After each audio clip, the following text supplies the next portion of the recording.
connais déjà l'ouvrage depuis quelques mois. Oui, tu l'as lu? Ouais, ben oui, je l'ai lu. Oui, j'ai eu le plaisir de le voir arriver, je vais dire, Ouais. sous forme de tapuscrit, Ouais. un PDF. Ah oui, c'est juste. Et puis tiens, bon, tiens, je dis tiens, Martin. Mais écoute, évidemment, nous on se connaît déjà depuis quelques années parce que j'avais présenté mon roman précédent à la Roulade en, oh, en 2016, en Mais je 2015. pense qu'on se connaissait encore avant ça, parce que j'avais été, je pense, à la présentation du livre que tu avais faite Ah, la à bibliothèque la de bibliothèque Coiffeur. de Oui, Guatemala. avec François Xavier. Voilà. Ah oui, c'est ça. Donc c'est là évidemment que quand on a relancé les roulades, on s'est dit tiens, c'est original. Oui, je me suis rendu compte que quand on présente souvent le même livre, on doit essayer de trouver des variations pour que ce soit toujours aussi séduisant. Tout à fait. Parce que parfois on a l'impression de se répéter, mais bon voilà, c'est comme ça, c'est la loi du genre. Hein, Tu es né en quelle année, Martin? en 52. En 52. Ouais. D'accord. Donc je suis dans mon année érotique, si je puis dire. Très dangereux ça. Oui. Pour l'écriture, c'est très dangereux aussi Oui. ça. D'accord. Comme étude, tu as fait quoi? Pas grand-chose, j'ai arrêté mes études au milieu de mes humanités. Et j'ai fait beaucoup de travail, j'ai travaillé en usine. J'ai travaillé à Forêt Nationale comme éclairagiste. D'accord. Et j'ai fait beaucoup de choses. J'ai même travaillé au Canada dans les plantations d'arbres, dans la cueillette de tabac aussi. J'ai fait énormément de boulots différents. Et en fait, avec l'expérience et le recul, je trouve que c'était intéressant pour moi parce que j'ai vraiment accumulé des expériences. J'ai rencontré des gens que je n'aurais jamais rencontrés dans un cursus normal, si je puis dire. Et à un moment donné, j'ai rencontré un de mes cousins qui était alpiniste, avec qui je faisais de l'alpinisme, et qui était en même temps élagueur grimpeur. Et donc je suis devenu élagueur grimpeur. Et voilà, j'ai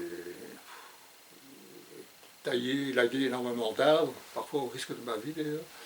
C'était une vie assez rock'n'roll. Moi je suis Sagittaire, donc tu es singe alors. Ça, je suis scorpion. Scorpion.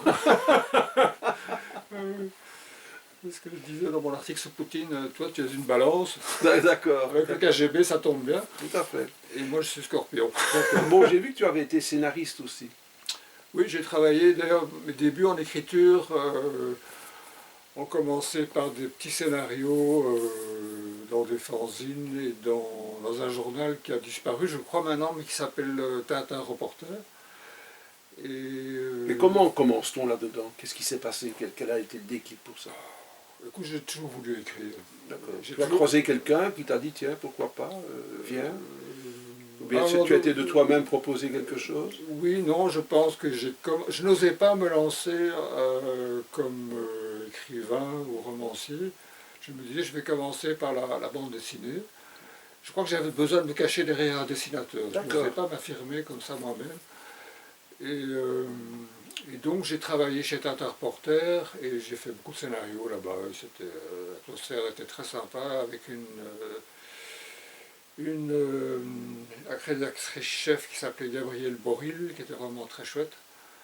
Et j'ai écrit des biographies d'Albert Londres, c'était beaucoup de scénarios biographiques. Et ça m'a permis de beaucoup m'informer et donc de développer des histoires, parce qu'il fallait que ce soit attrayant en même temps. Quelle année ça à peu près?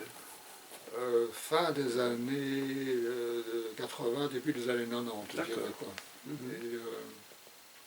Et puis de fil en aiguille, j'ai rencontré des dessinateurs et j'ai travaillé avec un dessinateur d'origine coréenne qui s'appelait Young Eun-in, qui a fait ce film Couleur de peau, miel, qui a eu pas mal de succès maintenant, mais on a travaillé quand même une dizaine d'années ensemble. J'ai travaillé aussi avec un autre dessinateur qui s'appelait Alain Sass, et avec qui j'ai fait un début de série qui s'appelait Trans-Europe Express. Et voilà, pendant 10 ans avec Young, j'ai dû faire une dizaine d'albums, je pense. Et puis à un moment donné, tout doucement, au fur et à mesure de mes relations avec les dessinateurs et aussi des rédacteurs chefs, j'ai tout d'un coup eu envie de me lancer tout seul dans quelque chose. parce que je trouvais qu'on demandait beaucoup au scénariste de gérer en même temps le dessinateur, on considérait que le scénariste était quelqu'un de plus adulte, plus responsable que le dessinateur, et moi je me disais qu'en tant qu'artiste, je ne voyais pas pourquoi je devrais être l'assistant social du dessinateur. Et donc j'ai eu un petit peu assez de devoir gérer ça, même si dans le milieu de la BD, j'ai rencontré vraiment beaucoup de gens super chouettes. Et c'est un milieu de gens qui bossent beaucoup, en fait, les dessinateurs de BD. C'est vraiment des bosseurs. C'est pas du tout des poseurs, c'est vraiment des bosseurs. Moi, je connais quelques amis comme ça qui dessinent. Donc c'est un milieu que j'aimais bien. Et en général, ils sont assez chaleureux, accueillants et différents du milieu littéraire qui est un petit peu plus assis sur sa branche à vous regarder de haut, comme ça. Je crois que les écrivains du polar sont plus oui, c'est vrai. Les écrivains du polar, c'est vrai qu'ils sont plus, plus accessibles. Voilà, plus accessibles. Ils aiment bien sortir en bande. Oui, c'est ça. Quoi. Et donc, mais donc, je pense que mon école d'écriture était plus proche justement de la BD et puis peut-être du polar aussi, parce que c'est un milieu que j'aime bien. On s'y sent bien, on s'y sent en famille. Et on se rencontre facilement aussi, on peut facilement aller boire un verre, aller manger ensemble. Et ça, cet aspect-là, j'aime beaucoup en fait. C'est très belge en même temps. Voilà. C'est très. Enfin, voilà. Et puis, aux alentours de la fin des années 90, j'avais eu une très grosse déception amoureuse. J'étais un fou amoureux d'une fille. Et finalement, on s'est quand même séparés. Et puis, j'ai voulu écrire quelque chose autour de cette passion. Et donc j'ai imaginé un roman à deux voix, c'est-à-dire que c'était un roman où il y avait l'homme qui donnait son point de vue, et puis le chapitre suivant, c'était elle, c'était la personnage féminin qui donnait son point de vue. Et donc sans jamais se rencontrer, sauf à la fin, mais ça je ne vais pas tout dévoiler. Voilà. Et puis de fil en aiguille. Ça s'appelait comment L'incendiaire. C'était un premier roman, probablement avec des défauts et tout ça, mais je le revendique toujours. Je trouvais qu'il y avait plein d'idées intéressantes dedans. Et des écritures que je relis parfois maintenant avec vraiment beaucoup de plaisir. Voilà. Et ensuite Ensuite, qu'est-ce que j'ai fait? Je sais pas. J'ai eu une famille aussi. Ah d'accord, tu as eu le temps. J'ai fait des enfants sur le tard aussi. Et donc tu n'avais pas la recette ou quoi La recette Je crois que j'étais pas prêt. Puis voilà, j'étais prêt plus tard qu'on le fait d'habitude. Et donc, encore maintenant, j'ai une fille de 12 ans. Et j'ai un fils de 16 ans, et en même temps j'ai un fils qui en a 34, presque 35 maintenant. Donc, qui est aussi il est dans le métier, je lui dis. Oui, il a fait de la BD, il a fait des fresques murales ici à Bruxelles, dans le métro Place Mézeur. J'ai vu une très belle couverture passer dernièrement, de sa signature. Il a fait des... Mais alors pendant des années, il a été chanteur de rock aussi, avec un groupe qui s'appelait Robin Millions. C'est un groupe qui avait vraiment une bonne réputation, mais il a voulu à un moment donné se recentrer sur lui-même et faire des choses par lui-même. Et donc c'était une aventure qui était vraiment intéressante pour lui, mais il a voulu, comme moi peut-être. Ce sont des artistes dans la famille, quoi. Oui, c'est ça. Enfin, tous sont peut-être pas des artistes, mais en tout cas, moi et mon fils aîné, c'est vrai qu'on est des artistes, ça c'est clair. Quoi. Ah, oui. On n'est pas venu ici pour parler du Cavalier, et ça qui était le livre qui était sorti il y a quelques années déjà maintenant. Mais déjà dans celui-là, et dans celui-ci, où d'après ce que tu viens de me raconter, de me dire, on peut mieux comprendre un peu le côté, je veux dire, de la construction littéraire. J'ai l'impression évidemment que tu as l'œil d'un caméraman parfois, pour la description. Donc est-ce que c'est, je veux dire, une ressurgence d'une ancienne passion, de travailler en symbiose avec un dessinateur et toi au niveau du scénario. Est-ce que tu vois le livre, la construction de l'ouvrage de cette façon-là? Oui, je ne sais pas si je m'en rendais compte moi-même, mais on m'a souvent dit que j'avais un style très imagé, et différent en même temps, parce que le Ramasseur d'étoiles est quand même fort différent du Cavalier. Le Cavalier, c'est un roman plus sombre, avec des côtés beaucoup plus dramatiques. Ici, c'est beaucoup plus burlesque. Mais je reconnais que, effectivement, l'image me vient facilement, quoi. J'imagine très bien des situations comme ça où les gens... enfin, à un moment donné, dans le ramasseur d'étoiles, il y a une dame qui dit le parc d'attractions doit être au milieu du village. Pour paraphraser, l'église doit être au milieu du village. Je me dis, on a changé d'époque, c'est plus l'église, c'est le parc d'attractions maintenant. Voilà. Alors j'imaginais bien la scène de personnages se parlant, se disant une chose comme ça. Et moi, ça me faisait rire en l'écrivant. Voilà. Tout à fait. Et voilà, c'est un des aspects qui me viennent, oui, ça me vient facilement quand j'écris, tout à fait. Quoi. Les premiers mots sont venus comment dans la construction de l'ouvrage? De départ. Du ramasseur d'étoiles? Oui. Écoute, c'est une vieille histoire parce que quand j'étais enfant, chez mes parents, dans leur maison, il y avait un tableau d'un peintre russe, qui était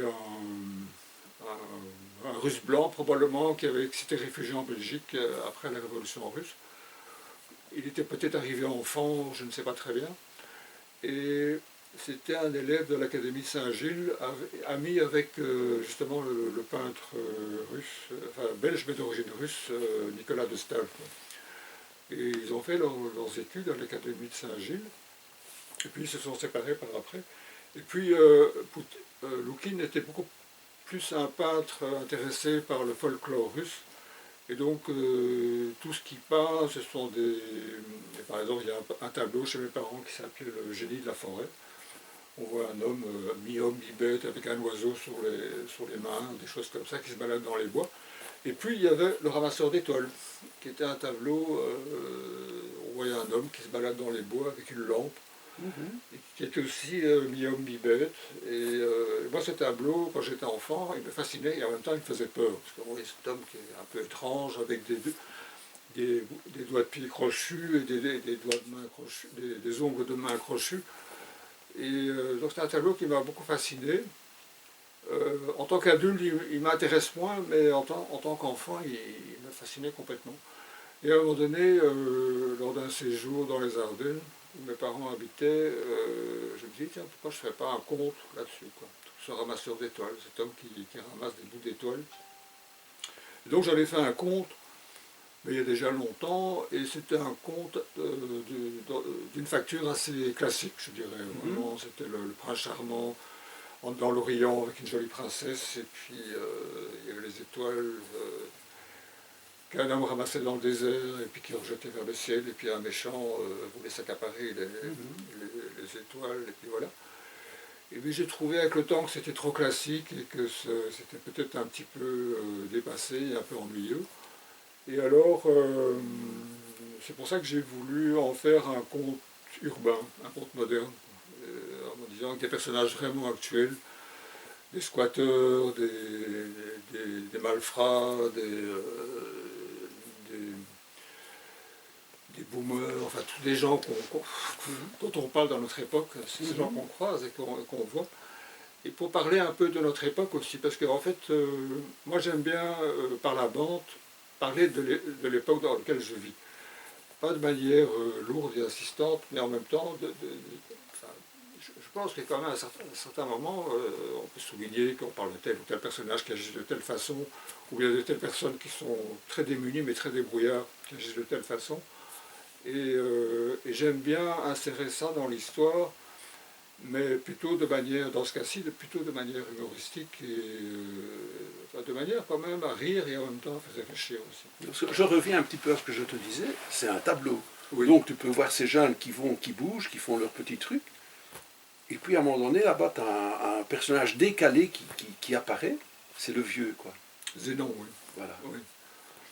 C'est ce qu'on peut rencontrer ici sur la place, tout compte fait.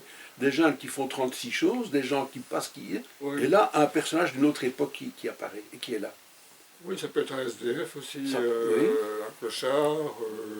Qui a son propre vécu. Oui, il n'est pas ce qu'il paraît. Non. En fait, il est autre chose. Et à un moment donné, il est chassé de son immeuble, et alors le personnage principal s'apitoie pour lui et lui propose de l'aider. Mais en fait, il pourrait être millionnaire, mais ça, il ne s'en rend pas compte. Mais en fait, ce n'est pas l'argent qui l'intéresse, c'est sa mission, c'est-à-dire restituer les étoiles le morceau d'étoile qui ramasse vers le ciel, quoi. Toute une symbolique là. Oui, c'est ça, pour moi c'est important, c'est l'idée des choses dont on ne s'accapare pas, qu'on restitue au ciel. On restitue au ciel, on n'en fait pas, on l'accumule pas pour s'enrichir, on le restitue. Parce que dans le cas du roman, il faut, enfin je ne vais pas tout raconter, mais c'est l'accaparement des richesses qui provoque un déséquilibre. Et on le voit dans le roman, c'est ce qui se passe. C'est un renettoyage littéraire qui recommence quand? Quand est-ce que tu prends la feuille blanche et que tu dis « je démarre maintenant » Ça date de quand ça? Après le Cavalier. Ben écoute, c'est bizarrement pendant le tout début du premier confinement du Covid. J'étais parti dans les Ardennes chez ma sœur et il n'y avait personne, j'étais vraiment seul. J'ai commencé à écrire là-bas, et puis je lis quand même les informations et tout ça, je me rends compte qu'on ferme tout, on ferme les écoles, on ferme les institutions, enfin tout, on ferme tout. Pour moi, c'était vraiment quelque chose de totalement inédit dans ma vie, ici à Bruxelles, ou en Belgique. Et je me dis, mais en fait, quoi? Est-ce que je vais pouvoir encore rentrer à Bruxelles ou est-ce que je vais devoir rester là ou, en fait, j'étais parti pour une semaine et je me rends compte que voilà, peut-être que les routes seront surveillées, peut-être que je ne pourrai pas rentrer à Bruxelles. Puis je me suis dit, c'est pas possible, parce que j'ai ma compagne qui habite à Bruxelles avec les enfants, donc je ne peux pas les laisser seuls. Et donc, j'ai commencé, tout en écrivant, à me fabriquer des masques avec des sets de table. Je me dis, soyons pragmatiques, ne subissons pas la situation. Et donc j'ai fabriqué des masques, et puis j'expliquais comment il fallait, par Facebook, comment les fabriquer, c'est assez simple. Et puis j'ai travaillé, mais de fil en aiguille, je voyais que la situation, entre guillemets, se dégradait, et que c'était quand même une situation, pour moi, belge ou moyen, totalement inédite, vraiment tout à fait inédite. Et donc je me suis dit, c'est pas possible, il faut que je rentre. Et alors, comme j'étais un peu dans mon imaginaire, je m'étais dit que les autoroutes devaient être surveillées, ou enfin, tout de suite on était un petit peu en train de cogiter. Donc je me suis dit, je vais rentrer par les petites routes secondaires. Comme ça, on ne va pas m'arrêter, on me dit, qu'est-ce que vous faites là, parce que vous n'êtes pas chez vous, complètement enfermé. Et en fait... donc, quelle imagination quand même, dans ta vie de tous les jours, de te mettre dans des situations pas possibles. Enfin, moi, finalement, j'aime bien les situations comme ça, on se sent vivant, enfin, moi, j'aime pas me laisser abattre, j'aime bien essayer d'imaginer des choses. Et donc je suis rentré par la vallée de la Meuse, j'ai suivi la vallée de la Meuse jusqu'à Namur, et puis après ça j'ai pris l'ancienne route qui va de Namur à Bruxelles, en évitant les autoroutes. Je me suis dit, peut-être que les autoroutes sont pleines de police qui nous surveillent. Mais aujourd'hui j'étais vraiment dans l'imaginaire, parce que voilà, même si j'avais été arrêté sur une grande route, je ne voyais pas très bien ce qu'on aurait pu faire. Et donc je suis rentré à Bruxelles, et à ce moment-là, ma compagne était malade avec ma fille, et elle était persuadée qu'elle avait le Covid. Et du coup, elle ne voulait pas que je rentre à la maison, parce qu'elle se disait, je vais te passer le Covid, et donc je ne veux pas. Je dis, mais quoi? Tu me fous dehors, quoi. Et donc finalement, la situation s'est arrangée très vite, parce que j'avais un ami au bout de la rue qui vit une partie de l'année dans une espèce de cabane au Canada, mais près de Malmedy, qui était absent. Et comme il y avait le Covid, finalement il s'est dit, bon, je reste dans ma cabane, et je ne rentre pas à Bruxelles. Et donc pendant un mois, je suis resté dans son appartement. Et en fait, paradoxalement, je dois bien dire que j'ai eu d'une grande liberté. Voilà. J'ai commencé vraiment à travailler mon roman à ce moment-là. Parfois, je n'avais pas beaucoup de réseau internet, alors je demandais aux voisins si je ne pouvais pas capter chez lui un petit peu. Enfin, j'étais dans une autre maison, dans un autre bloc, mais dans la même rue. Donc c'est vraiment là que finalement... dans une paix covidienne, quoi. Oui, c'est ça. Vraiment, paradoxalement, je n'ai pas vraiment subi le Covid. Et d'ailleurs, c'est vrai que je ne m'en préoccupais pas beaucoup. C'est quelque chose qui pour moi me semblait amusant. Et je ne comprenais pas la terreur que ça pouvait susciter chez beaucoup de gens. En fait, c'était un peu... Bon, à ce passage, j'ai commencé à porter des masques un peu comme tout le monde, mais je dois dire que je ne prenais pas ça au sérieux. Je prenais ça pour un grand jeu. Puis finalement, ouais. Ton récit est un grand jeu, tout compte fait. Oui, peut-être. Je pense que c'est un livre, comme je l'ai dit à Jean-Philippe Lafont, qui s'adresse à un public quand même relativement large. On peut très bien, ça peut être lu par des adolescents, je pense, et aussi par des adultes. Et pour moi, l'idée c'était plutôt quand même de faire sourire et en même temps de distraire et en même temps de parler de choses plus graves aussi. Je crois que ça a toujours été un peu mon souci en écrivant.